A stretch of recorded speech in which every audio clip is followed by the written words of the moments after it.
professional profiles that you can create as an executive virtual assistant. Um, so, alam na natin siguro sawa na kayo malaman si Upwork, si OLJ, si Fiverr, yan. Yung i-discuss ko ngayon are just 2 platforms. Kasi alam naman na natin, familiar na tayo kay Upwork, familiar na tayo kay OLJ. Si Fiverr naman, ako ang advice ko lang sa inyo kay Fiverr, ang Fiverr kasi is more on project-based profiles. So if you're looking for a long-term client or long-term work, Upwork and OLJ talaga yung parang OG. Yan, okay? Pero mas may OG pa sila ngayon. Ano tawag dito? And that is, LinkedIn din pala, 'di ba? LinkedIn also is where you can find work. May scammer clients din po ba sa OLJ? I think sa lahat naman ng platforms baka maka-encounter ka ng scammer client. It's just really up to you to do your due diligence and research. Paano makaka-avoid ng scammers when it comes to clients? If you've never worked with them before, always ask for a down payment. I-include mo yon sa iyong contract. Okay? If you've never worked with a client before. Okay. So, hindi to new. This is actually the OG of the OG. And this is JobStreet. If you are a millennial like me, I'm already 39. When I was in high school and in college, the only platform where you can search for work is JobStreet. Wala nang ibang platform nahahanapan mo. Instead, except if you're looking for, freelance work, I think ang uso pa nun was Odesk before it became Upwork. Okay? Pero OG sa lahat is JobStreet. Okay? So yeah, JobStreet. Okay. Pero nag-revamp si JobStreet just recently. Parang they relaunched early 2023. Kasi nabili sila ng ibang kumpanya. So JobStreet was earned by a Philippine company before and then they were bought by a Singaporean company. Yun yung Seek. So JobStreet by Seek. So they recently revamped. At nagkaroon na rin sila ngayon, parang pinagsama na nila yung Upwork and LinkedIn. Parang ganon. Parang pinagsama na nila. Now, the reason why I am promoting right now si JobStreet is because wala pa siyang wala pa siyang connects. 'Di ba? You can apply wherever you want. Okay? All you have to do is search. Nilagay ko ba yung sample search? Hindi. Okay. So, all you have to do is pupunta ka lang dun sa job search and then search ka lang, executive virtual assistant. Tapos meron din siyang option na parang pipiliin mo if it's full remote. So, may ganun na siya. The next thing, their marketing ads and posts are really funny. Oo, 'di ba sa Facebook yung marketing ads ni JobStreet sobrang nakakatawa. May nagtatanong, what is OLJ? So OLJ is Online Jobs PH. So you can look for work there also. So job board naman siya. Okay. So So ito si JobStreet. Ang maganda din dito kay JobStreet is parang ginawa na niyang parang Upwork and LinkedIn wherein you can apply directly from yung mga job posts using your profile. So you will create your profile just like in Upwork or LinkedIn, and then you can actually even produce a resume from here. So pwede niyang meron dyan, create resume from your profile, tapos magiging Word document na siya and all. So, JobStreet is now LinkedIn. Hindi. LinkedIn is still LinkedIn. JobStreet, parang ginawa lang nila na yung platform nila, parang a combination of Upwork and LinkedIn or OLJ and LinkedIn. The nice thing kasi with JobStreet right now, that's why siya yung nilagay ko for this presentation kasi hindi pa siya ganun kakilala ulit. Kasi nga mga millennials lang ang may kilala kay JobStreet. Tapos ang iniisip natin pag JobStreet, hindi yan nag-hire ng mga remote workers. Talagang for in-person or corporate work lang siya. Pero hindi na po. And the reason why I have it on our slide right now is because wala kayong connects na kailangan bayaran for JobStreet. Okay? Hindi katulad ng OLJ and Upwork, meron kayong connects at saka apply points, if I'm not mistaken. Dito, wala. And tama siya, sinabi niya, they also have courses. So if you use but the courses I think are available in the phone app. So if you use yung phone app ni JobStreet, makikita mo doon meron yung career advice. Meron silang mga video tutorials. I also created video tutorials within the JobStreet platform, specifically for virtual assistants. Yung mga virtual assistant tutorials, meron din tayo dyan. So meron silang mga career advice from different content creators or different professionals. So meron silang how to answer final interviews, paano mag-resign, paano magpalit ng career, yung mga ganyan. So meron na rin silang ganon. And then you can actually chat with professionals within JobStreet to learn more about their companies, to learn more about how to be more professional, how to pass a job interview, yung mga ganyan. So you can check out yung JobStreet, create your profile, and then start applying. Kasi dito wala kayong connects or apply points na kailangan gamitin. And they do offer now remote work. A lot of companies are also posting work for freelance or for remote offerings within JobStreet. Yes, I do have YT channel. JobStreet before is for office work talaga, mostly local lang. Yes, very OG. Tama, OG talaga siya. Is it for international po? Yes, may mga nagpo-post diyan na mga job openings for sa US, yung mga ganyan. But syempre, ang target natin is remote. So, ni-research ko siya in terms of remote. So, maraming openings diyan for remote work. Okay. The next platform naman na kailangan yung i-focus on if you want to look for direct clients, kasi dito sa JobStreet, if naghahanap kayo ng mga agencies, virtual assistant agencies, maraming posting sa JobStreets. JobStreets, ang dami. Maraming posting sa JobStreet and then yun nga, hindi masasayang yung connects ninyo. But if you're looking naman for direct client, you can also use JobStreet. Hanapin nyo lang, just make sure that you're able to identify kung ano si agency sa direct client. Okay? Remote po siya pero mostly agency, bihira ang direct. Oo, kailangan lang talaga matuto kang maghanap ng direct. Kasi ako ginawa ko din yun, naghanap ako kay JobStreet ng mga direct.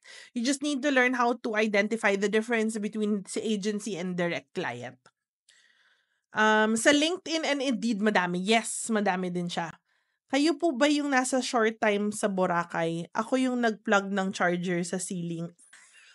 Oo, oo. Kami yata yun. It's nice to meet you. Hello, Major. Ayan.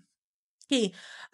Next is sa social media naman, if you want to get direct clients, you have to be able to optimize yung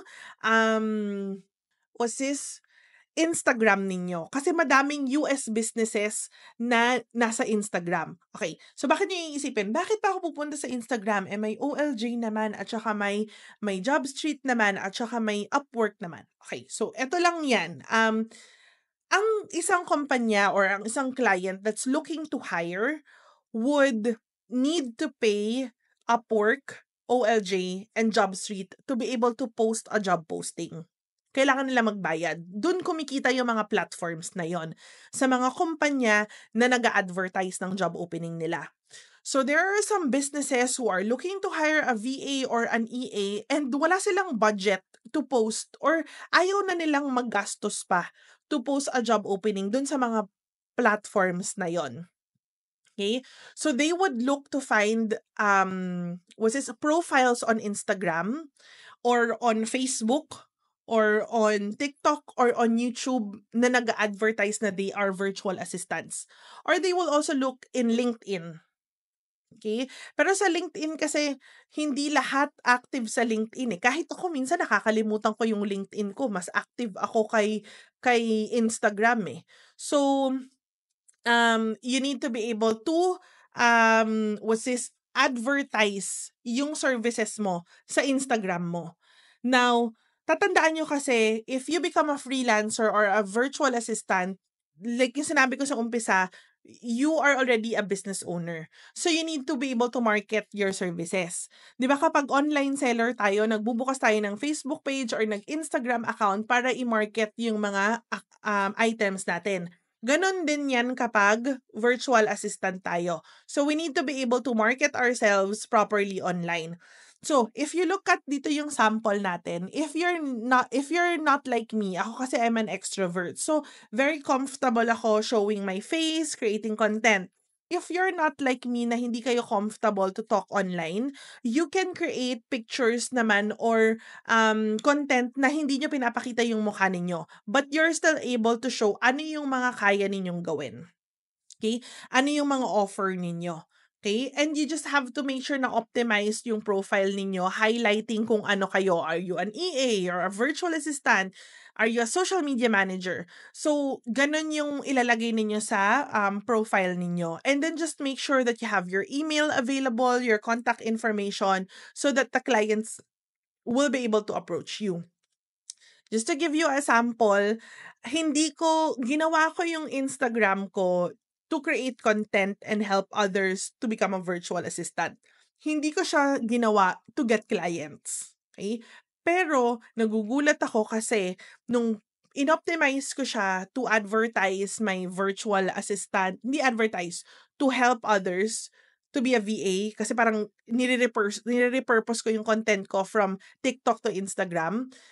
Nung ginawa ko yun, ang dami ng clients na nagme-message sa akin wanting to hire me or wanting for me to refer them to someone. May mga clients pa nga na lumapit sa akin through my Instagram asking me to train their EAs.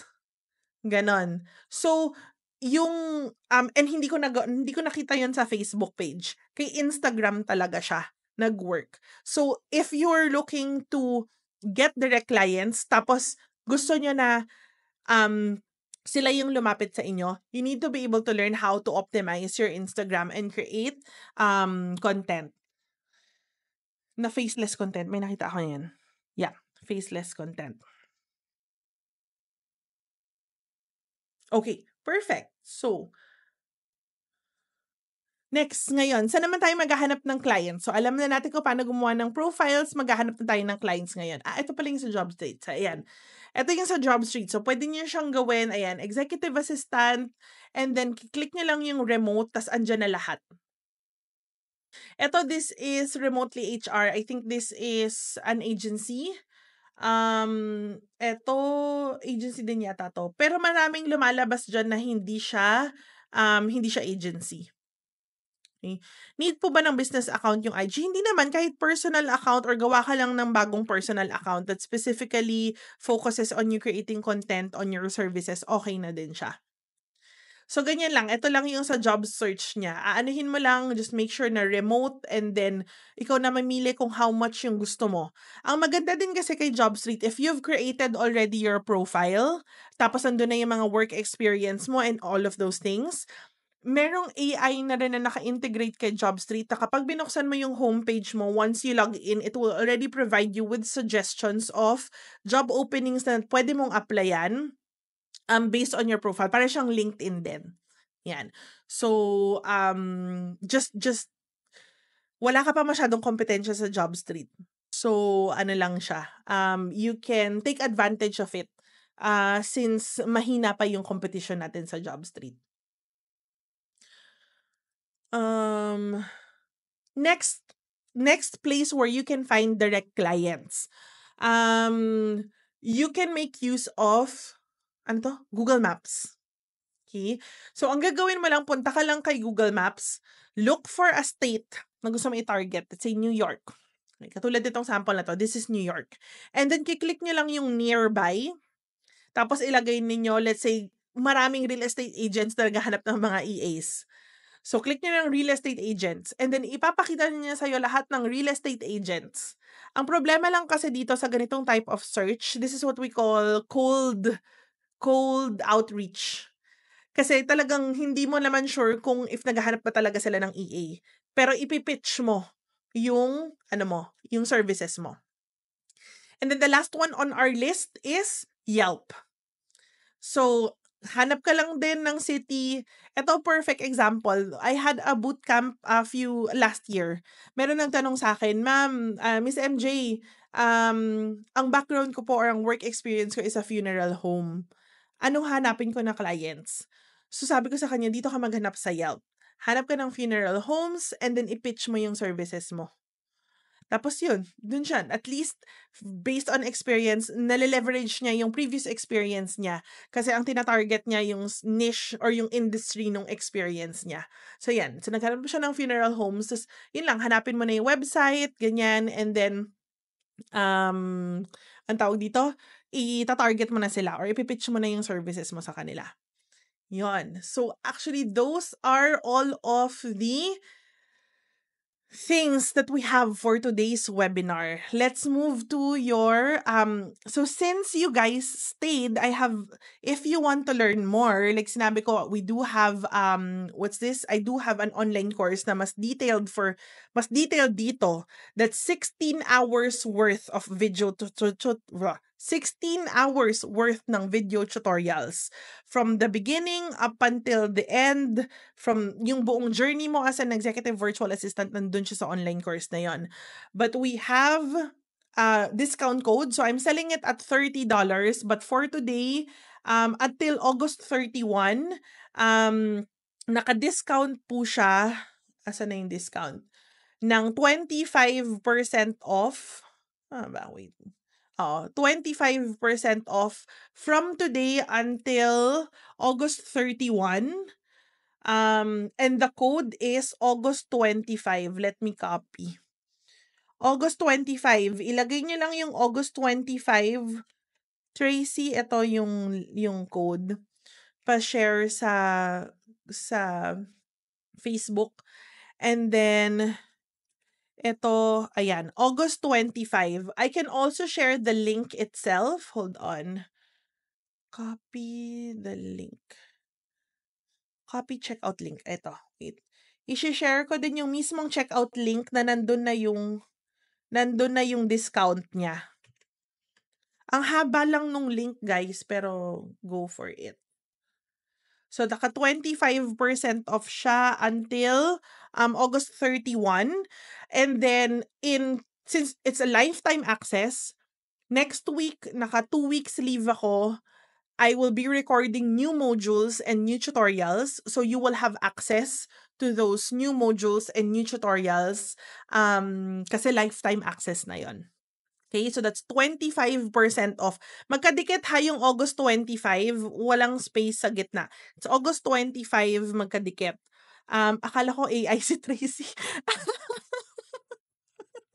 Uy, grabe naman. Nakakaloka naman, hindi AI si Tracy.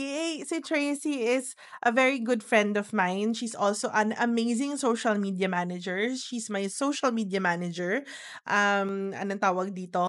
Yung mga nakita niyong content ko sa YouTube, yan, si Tracy siya ang gumagawa nun. So yeah, the course is $30 or I think that's 1,700. Naka-dollars kasi siya because we also have a lot of students from outside of the Philippines. We have a lot of aspiring VAs from Africa, from Indonesia, Malaysia, Europe, US. That's why naka-dollar rate siya. So if yung conversion ngayon, I think it's probably at 1,700 or 1,799. But since you have 25% off, I don't know how much that is, but it's 25% off until August 31 lang siya. Does the course have certificate? Yes, the course have a certificate. You can, kanina may nakita ako nag-ask paano ilalagay yung certificate. You can download yung certificate na matatanggap ninyo via email. You can upload it to your LinkedIn page. Yung certificate na yan has a certificate number. Okay? Meron talaga siyang unique certificate number for you. So, pwede mong ilagay yon sa LinkedIn page mo. Yan. Meron po ba? Yes, you can also click the link in my bio to be directed to our free learning center. Tapos nandoon na din sa free learning center natin yung paid online course. So yeah, again, it's August 25 for 25% off. Let me get yung mga questions that I will not be able to answer today. I will create a video or I will create videos to answer all of your questions. So if you're not following me yet or not yet subscribed here on my Facebook and or TikTok, follow na po kayo. Or if you don't want wala ring problema. But go back to my account or go back to my channel for to see yung mga answers to the questions, especially if may question kayo na hindi ko nasagot. But let's answer, it's 7:56, so hanggang 8 lang tayo. Add the discount code lang, yes. Add the discount code August 25. That's 25% off. Oh, may nagtanong, iba din po ba yung sa Code Go? Okay, yung sa Code Go, it's General VA. So, yun yung entry level natin. General Virtual Assistant tayo doon. Iba yung topics niya from the topics ng Executive Virtual Assistant. Mas advanced si Executive VA compared to General VA. Okay?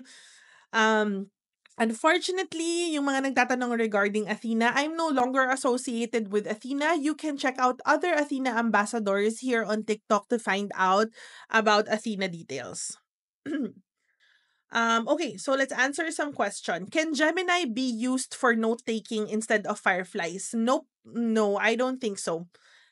If anybody knows if Gemini can, but me, based on my experience and my knowledge right now, hindi siya magagamit.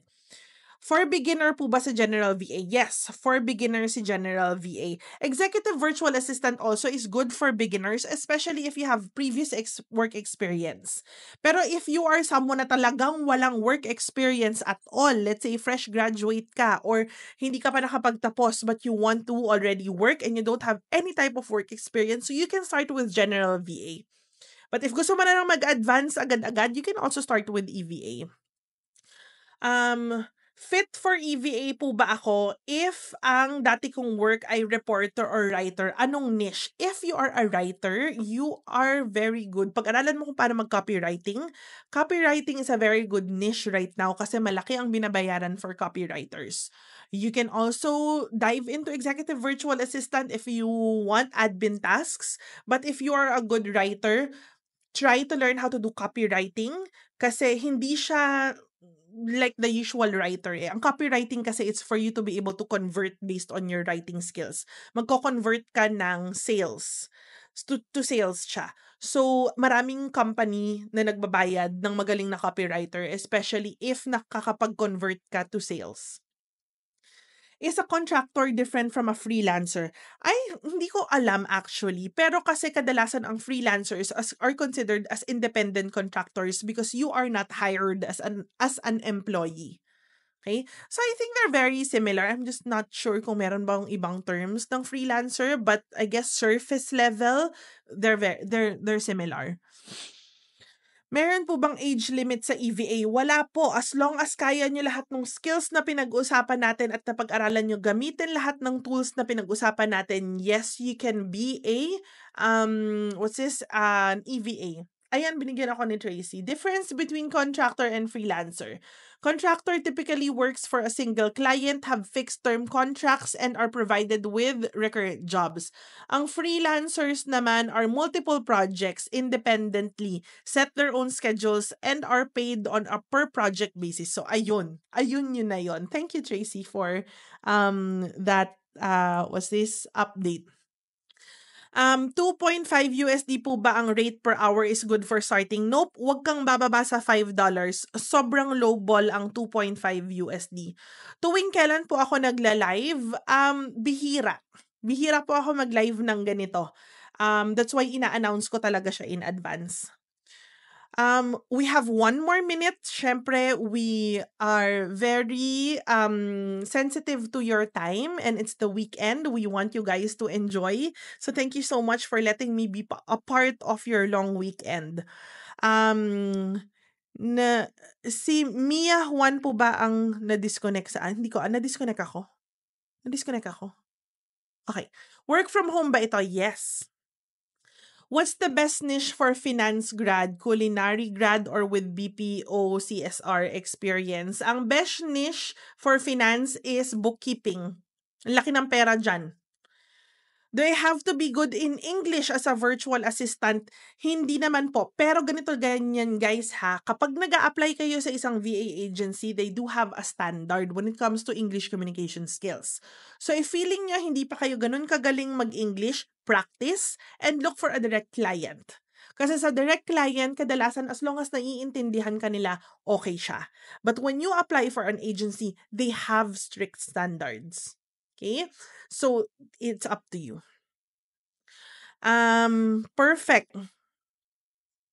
Kung model po ako, anong pwedeng inish sa VA? Meron akong gustong sagutin pero baka hindi na. My gosh. Kung meron akong gusto isagot pero hay nako, baka ano, baka maban. Maban.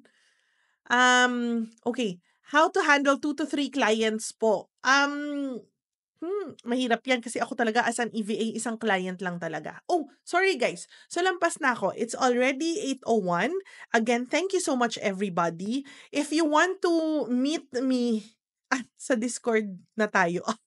Ayan, if you want to meet me more and have more questions at gusto nyo directly from me, you can join me on my Discord channel. I'm always there Mondays to Fridays from 7 p.m.